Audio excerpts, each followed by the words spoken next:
सही है सर, कर दिया मैंने। हाँ ठीक है, चलो ठीक है ठीक है। देख रहे हैं सीधा। ओके, अब क्या करोगे, अब जल्दी से जरा भाई उससे क्या बना पता ही नहीं तुम्हें, 7 व्यक्ति उनके पता नहीं तुमको आज आने अभी स्टार्ट की क्लास में आएंगे। देखो अकाउंट रिसीवेबल कितने से डेबिट है, 5 लाख। इस जगह पे नंबर 1 डालो और इसके नीचे लिखो 5 लाख, पोस्टिंग करो। डेबिट में जब भी जी बिल्कुल बिल्कुल सही, डेबिट अभी अगला आएगा, अभी देखते जाइए। इसे कहते हैं पोस्टिंग, ठीक है। तो पहली एंट्री में आपने अकाउंट रिसीवेबल को डेबिट साइड पे डेबिट कर दिया, कितने से, 5 लाख से। दूसरी एंट्री में अकाउंट रिसीवेबल नहीं है, leave it, move on.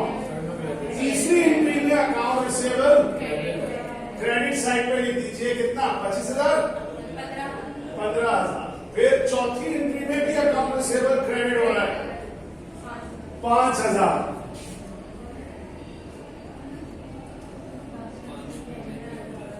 Chhathi entry में भी अकाउंट रिसीवेबल, पांचवी एंट्री में भी अकाउंट रिसीवेबल क्रेडिट हो रहा है, कितने से, 4,20,000 से। छठी एंट्री में भी अकाउंट रिसीवेबल क्रेडिट हो रहा है 10,000 से। एनी प्रॉब्लम, कौन सा लोग बात है ना, क्वेश्चन याद है ना। 7A और 7B में दोनों हो रही है। 7A को डेबिट में लिखिए 5,000 और 7B में क्रेडिट कर दीजिए 5,000, ठीक। जमात से परेशान। उसके बाद 8 एंट्री में अकाउंट रिसीवेबल क्रेडिट हो रहा है, कितने से, 20,000 से। हो गया, ये हो गई कंप्लीट क्या चीज, इसे कहते हैं पोस्टिंग, ठीक है। इस पोस्टिंग के बाद सच्ची बात यह है कि अगर कुछ मुश्किल लगे, कुछ समझ में ना आए, तो बहुत सारा सा काम है, बहुत ज्यादा नहीं, वो ये कि डेबिट और क्रेडिट का डिफरेंस निकाल, और डेबिट जितना ज्यादा है वही असल में अकाउंट रिसीवेबल का एंडिंग बैलेंस है। अकाउंट रिसीवेबल कैश से बात करते हैं, मिसाल कैश रिसीव हुआ, कैश पे हुआ। कैश रिसीव हुआ तो डेबिट, कैश पे हुआ तो तुमने 10,000 रिसीव किया, 4,000 पे कर दिया, कितना बचा, 10,000 रिसीव किया, 4,000 पे कर दिया, कितना बचा, करप्शन के रसीद पाए जाते हैं, 5,000 फौरन जेब में। तो अब कितना रिसीव हुआ, रिसीवेबल 370, 5 लाख, 5,000। कितना खत्म हुआ, ये सारी फिगर। अब प्रॉपर तरीका जो होता है वो पहले आप सिखा देता हूं। फिर क्या कि अगर हम तमाम, उठाइए कैलकुलेटर, तमाम डेबिट को ऐड करें, सुनिएगा, 8 लाख इस तरह टोटल करने को अकाउंटिंग की दुनिया में कहते हैं कास्टिंग करना। कास्टिंग, फिल्म में कास्ट करना नहीं, टोटल करना कास्टिंग। 8,75,000। आपके साथ तुम्हें कास्ट करवाएंगे ना। पेमेंट साइड पे कौन कौन सा, इसी तरह पेमेंट का टोटल करो। कैलकुलेटर है तुम्हारे पास, कैलकुलेटर ना, एक बार बताओ आप तमाम लोगों को क्लास में कैलकुलेटर को इस्तेमाल किया कीजिए बेटा। बहुत मैं गलती इम्तिहान में ऐसी पकड़ता हूं जो कि कैलकुलेटर की वजह से होती है। इन सब का टोटल कीजिए, बताइए 4 लाख। अब गौर से देखिए, अब इसके बाद जो प्रोसेस होता है उसे कहा जाता है फुटिंग। 2 टोटल आ गए, इसको वैसे पेंसिल से लिखते हैं हमेशा, और साइड में लिखते हैं, इसका तरीके की वजह से ऊपर लिखा है। अब इन दोनों में से कौन सी फिगर ग्रेटर है, 8,75,000। एक लाइन छोड़कर दोनों जाने इस तरह लाइन लगाइए, और जो फिगर बड़ी है वो दोनों जाने देंगे। इसे कहते हैं फुटिंग। दोनों जाने फुटिंग कर दी, कितनी बड़ी फिगर थी, 8,75,000। ये सब पहला लेक्चर जो जनरल एंट्री वाला था उससे रिलेटेड है। मैं वीडियो ले रहा हूं और ये सारी वीडियो मैं अपने पास लगा दूंगा यूट्यूब पे, और ये सारी वीडियो फिर आप लोगों को मैं बाकायदा प्लेलिस्ट बना के लगाऊंगा ताकि उसको फिर आराम से बैठ के देखकर अपनी तमाम कमजोरियों पे काबू पाइए। अब 8,75,000 हो गया, फुटिंग कंप्लीट हो गई। पहले कास्टिंग बोला, टोटल किया, फुटिंग हो गई। फुटिंग के बाद अब आपने करना क्या होता है कि देखिए कि इधर तो टोटल सही है, लेकिन क्या इधर टोटल सही है? नो। इसको कहते हैं बैलेंसिंग। कितना कम है, जितना कम है उसको पूरा लिखते हैं बैलेंस कैरी डाउन, जिसको सीडी बैलेंस कहते हैं। यहां सीडी ऐसे लिखते हैं। अब ये सीडी होता क्या है या बीडी होता क्या है, सीएफ होता क्या है, पीएफ होता क्या है, समझो इस तरह से। अगर मैं आपके मिसाल के लिए इस्तेमाल करूं तो बिल्कुल बुरा नहीं मानेंगे आप। अकाउंटिंग की किताबों में या एक आम खाते में रजिस्टर में बहुत सारी फिगर लिखनी होती है। फर्ज करें आपके पास कोई 50 लाइनों की डिटेल आई जिसको आपने कॉपी पे लिखना था और फिर टोटल करके बताना था। आप यूं करते हैं कि इस रजिस्टर को इस्तेमाल करते हैं, आपने यहां से लिखना शुरू किया कि भाई 10,000 रुपए फलां को दिए, 5,000 फलां को दिए, 6,000 फलां को दिए। आप 5, 10, 15, 20,000 10 लाइनों के बाद रजिस्टर का ये पेज खत्म हो गया। अगले पेज पे जाना था, अगले पेज पे गए, उस पर लिखा, उससे अगले पेज पे गए, फिर जाके वो 50, 60 जो भी चीजें थी जमा हो, लेकिन टोटल करना है। अब ये टोटल करना एक कटम्बरसम काम था, यानी एक मुश्किल काम था मास्टर। तो ये किया गया कि ऐसा करते हैं कि हर पेज का टोटल उस पे शो। तो इस पेज में जितना कॉलम, इस पेज में जितनी फिगर्स थी उन सबको टोटल किया और इसके नीचे ले लिया। लेकिन अभी वो टोटल फाइनल नहीं है, उस टोटल में अगले पेज की फिगर को भी ऐड करना है।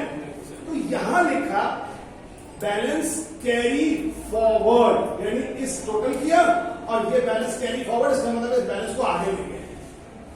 और वही टोटल इस पेज से जब इस पेज पर आया तो उस पर लिखा गया balance brought forward. Carry forward जिसको लेके कैरी करके आगे जाया जाए, और ब्रॉड फॉरवर्ड जो चीज पीछे से लेकर आगे आया जाए। इसी कैरी फॉरवर्ड और ब्रॉड फॉरवर्ड को कैरी डाउन और ब्रॉड डाउन भी कहा जाता है। अब इसी कॉन्सेप्ट समझ में आई बात? तो हर पेज का टोटल इस तरह अगले पेज पे ले जाने के लिए कैरी फॉरवर्ड और ब्रॉड फॉरवर्ड की टर्म इस्तेमाल हुई। अब इसी कॉन्सेप्ट को इस्तेमाल किया गया अकाउंटिंग के अंदर कि जब एक साल की बुक क्लोज होने लगी, क्योंकि जब एक साल खत्म होता है तो उस साल के खाते बंद कर दिए जाते हैं, बंद करके खोलोगे ना खुद से, उसको अलमारी में सजा के रख दिया जाता है। लेकिन उसमें जो एंडिंग बच गया था, सीडी क्लोजिंग, वो अगले साल के खातों के शुरू में लिखा जाता है।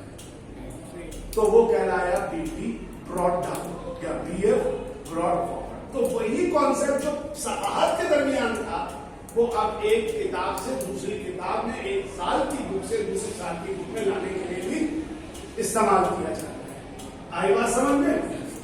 तो इसी तरह यहां पर हम पूरा लिखते हैं बैलेंस सीडी। अभी मैं आपको वो पूरा दिखा देता हूं, लेकिन सीडी से लिखा कितना आएगा तो इन दोनों का फर्क 4 लाख। ये 4 लाख असल में लफ्जों में अगर कहो तो सीडी, सीडी का मतलब कैरी डाउन, लेकिन मतलब है क्लोजिंग बैलेंस। और वही क्लोजिंग बैलेंस इधर बीडी के नाम से लिखा जाता है 4। अब मुझे बताओ वीडियो चल रही है, क्योंकि मैं सबसे इंपॉर्टेंट बात की तरफ जा रहा हूं। कुछ क्लियर है ना? रन तो नहीं हो रहा? अब 2 मिनट को सब लोग अपना लिखना रोककर क्या बेटा बताओ, मुझसे पूछो ना।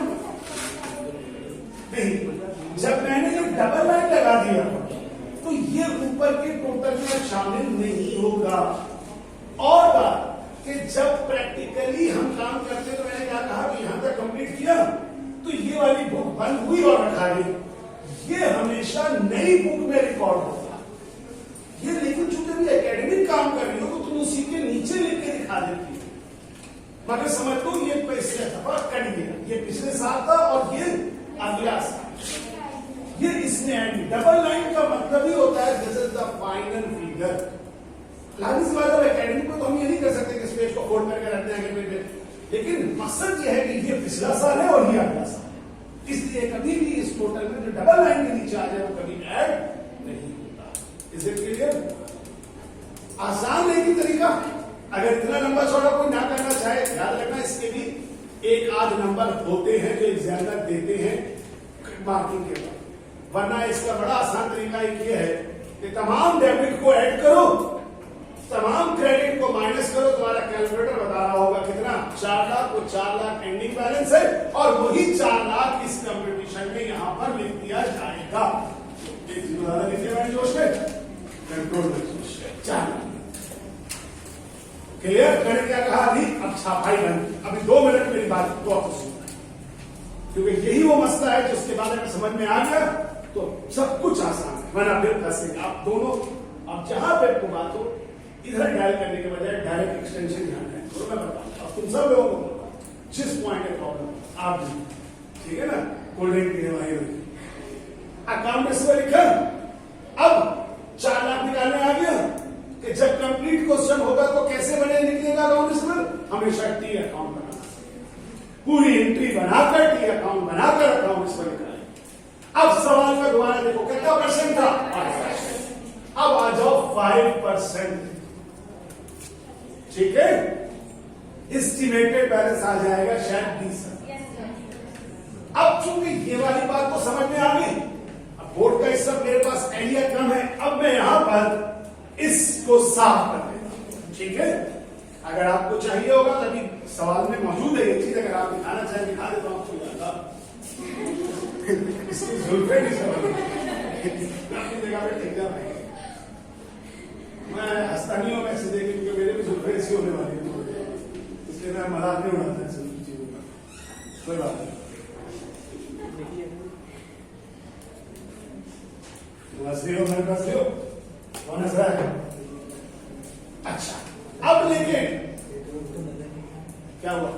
तो बोर्ड पे नजर नहीं आ रहा वीडियो, ये नजर नहीं आ रहा, कितने बार बोल रहा है?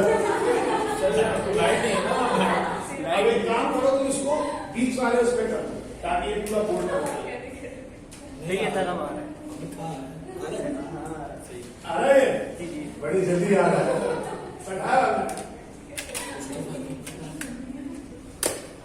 चलो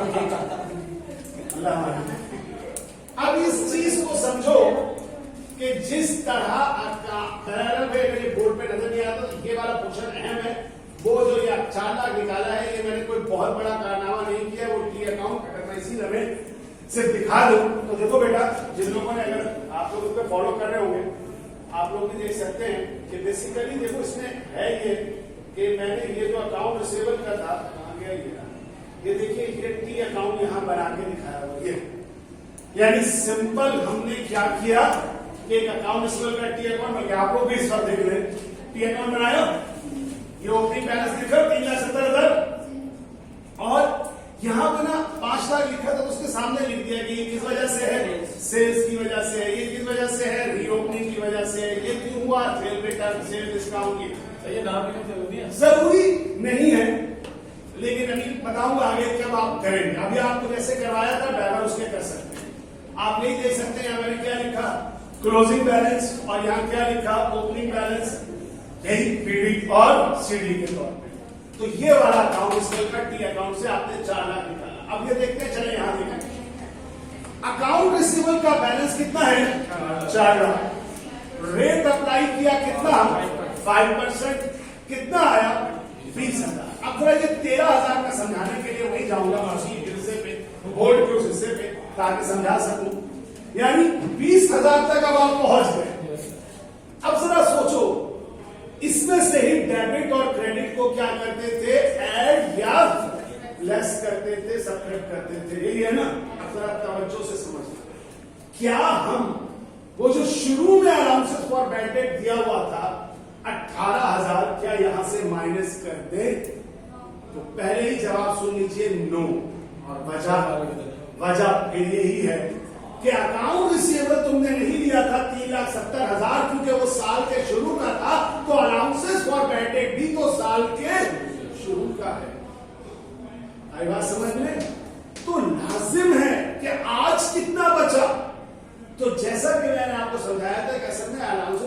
डेबिट समझ तो एक डब्बा है, तो शुरू में उस डब्बे में कितना पड़ा हुआ था? 18,000। और इस 18,000 की फिगर में तब्दीली दो वजह से आती है, जो कल से पढ़ा रहा हूं। कौन सी दो वजह से? अगर रिटर्न ऑफ होता है तो तब्दीली आती है, और रिकवरी होती है तो तब्दीली आती है। कैसे कह सकते हैं सर? कैसा दोनों में होता है? क्योंकि जो एंट्री बनाते हैं रिटर्न ऑफ की, उसमें अलाउंसेस फॉर बैड डेट आता है। आता है या नहीं आता है? और रिकवरी में भी अलाउंसेस फॉर बैड डेट आता है। इधर से मैं एंट्री दोबारा दिखा देता हूं आपको कि इस बारे में अगर आप देखें तो ये एंट्री बनी हुई थी रिकवरी की। तो क्या बात समझ में आई? ये बात आपको अच्छी तरह समझ में आ जानी चाहिए कि अगर साल के शुरू में, थोड़ा सा इसको शेयर करो, साल के शुरू में 18,000 का बैलेंस था और साल के आखिर में 18,000 का बैलेंस नहीं रहा होगा, क्योंकि मुख्तलिफ वक्तों में वो क्या हुआ है? डेबिट हुआ है और क्रेडिट। कौन डेबिट और क्रेडिट हुआ है? तो allowances for bad debt Chhathi entry में 10,000 से डेबिट हुआ है। 7A में अलाउंसेस फॉर बैड डेट 5,000 से क्रेडिट हुआ, ये वाली फिगर होगी। और फिर 2 दफा यहां मौजूद है, तो क्या करेंगे? अब तवज्जो दो इधर, मेरा सुना कि जिस तरह अकाउंट रिसीवेबल का टी अकाउंट बनाया है, इसी तरह अलाउंसेस फॉर बैड डेट का भी टी अकाउंट बनाना। ऊपर नजर रखना, नजर। अब अलाउंसेस फॉर बैड डेट का टी अकाउंट जब बनाओगे तो इसमें पिछले महीने, पिछले साल का बैलेंस लिख दो पहले क्रेडिट साइड पे 18,000। क्यों लिखा क्रेडिट साइड पे 18,000? क्योंकि अलाउंसेस फॉर बैड डेट की नेचर कॉन्ट्रा एसेट होती है। एसेट अगर डेबिट में होता है तो कॉन्ट्रा एसेट हमेशा लिख। अब जैसे अकाउंट रिसीवेबल के टी अकाउंट में क्या की थी? पोस्टिंग की थी, इसी तरह यहां भी पोस्टिंग कर लो। छठी एंट्री में क्या हुआ था? डेबिट हुआ था। 6 लिखकर डेबिट कर दो। कितने से? छठी एंट्री में क्या हुआ था? By the way return of हुआ था, यानी 10,000 के पैसे नहीं मिल रहे थे। तो जरा ऐसे भी सोचो, 18,000 में से 10,000 यूटिलाइज हो गया। मगर 7A में क्या हुआ था? वो पुराने सालों में जो हुआ होगा, इस साल का। अच्छा, हो सकता है वो रिटर्न ऑफ ये 10,000 में से 5,000 हो सकता है ये पिछले सालों का, इससे हमें कोई ताल्लुक नहीं है। तो क्या अलाउंसेस फॉर बैड डेट, तो आपने 7A में 5,000 से इसको क्या कर दीजिए? क्रेडिट। तो 18,000 में 2 फिगर की चेंज आई, एक डेबिट और एक क्रेडिट। बेटा सुन रहे हो मेरी बात? हमें क्या मालूम करना है? हमें मालूम करना है कि यहां प्लस होगा या फिर ये हमें पता करना है। तो अब हम यहां पहुंचते हैं, जरा और से देखिएगा। 18,000 और 5,000, क्रेडिट साइड में कितना बैलेंस है? 23,000। कितना डेबिट? तो क्या कहेंगे जानते हो? इसको कहेंगे कि इसमें एक हल्का सा मैं सिर्फ समझाने के लिए डॉट लगा देता हूं यहां पे। इसका मतलब है क्रेडिट साइड पर कितनी ज्यादा फिगर है? 18 और 5 23 माइनस 10 यानी 13,000 से इस अकाउंट का कौन सा बैलेंस है? क्रेडिट। मुझे लिखने की जरूरत नहीं थी, तो मैंने 13,000 क्रेडिट साइड पे लिखा है तो क्रेडिट। अगर उल्टा होता, फर्ज करते हैं 10 इधर होता, 18 इधर होता, 10 इधर होता, 18 होता, पहले बताओ बैलेंस क्या होता? यानी अगर इधर 10 आता और इधर 18 होता तो 10 और 5 इधर 15 होता और इधर 18,000 डेबिट साइड ज्यादा होता, तो लिखते 3,000 का डेबिट बैलेंस। यानी इससे पहले जब वो तुमको क्रेडिट या डेबिट बताते थे तो वो यही करते थे। क्या करते थे? अलाउंसेस फॉर बैड डेट का क्रेडिट को क्रेडिट में, डेबिट को डेबिट में लिखते थे और दोनों बैलेंसेस को आपस में कंपेयर करते थे। अगर क्रेडिट ज्यादा होता था तो कहते थे क्रेडिट बैलेंस, अगर डेबिट ज्यादा होता था तो कहते थे डेबिट बैलेंस। वो काम अब तुमने करना है और हर बार करना है। तो क्या समझ में आया कि अलाउंसेस फॉर बैड डेट में डेबिट या क्रेडिट क्यों आता है? तो मेमोरी में बैठा लो अच्छी तरह। अलाउंसेस फॉर बैड डेट में डेबिट और क्रेडिट इसलिए आता है कि साल के दौरान राइट ऑफ होता है और साल के दौरान रिकवरी होती है। अगर इस सवाल में कोई रिटर्न ऑफ नहीं होता, कोई रिकवरी नहीं होती, तो क्या होता? शुरू वाला बैलेंस ही बरकरार रहता, और अगर शुरू वाला बैलेंस ही बरकरार रहता तो हमें तो कोई मसला नहीं था, हम 18,000 यहां से माइनस कर देते। लेकिन ऐसा नहीं होगा। हमेशा शुरू का एक बैलेंस बताया जाएगा और उसके बाद हमेशा इन दो अकाउंट्स की तुम्हें लाजमी क्या करनी होगी? पोस्टिंग करनी होगी। और पोस्टिंग करने के बाद तुम्हें देखना होगा कि कौन सा साइड भारी है और उसके हिसाब से फैसला करना होगा कि क्रेडिट बैलेंस है या डेबिट बैलेंस है। बोलो, याद रहेगा। यही है सबसे अहम तरीन नुक्ता, उसके ऊपर सारा एक चैप्टर बेस करता है। ये अगर समझ में आ गया तो समझ में आ गया। क्रेडिट हो गया ना अगर, तो अब यहां से होगा पुरानी वाली बात में कोई चेंजिंग नहीं है। ये क्रेडिट है भाई, तो यहां से 13,000 क्या कर दो? माइनस। सही बात है यार, यही तो मैं क्या कह रहा हूं ना कि ये पहले तुमको निकाल कर देते थे, अब मैं निकालना सिखाया है मैंने, कोई रूल थोड़ी चेंज कर रहा हूं।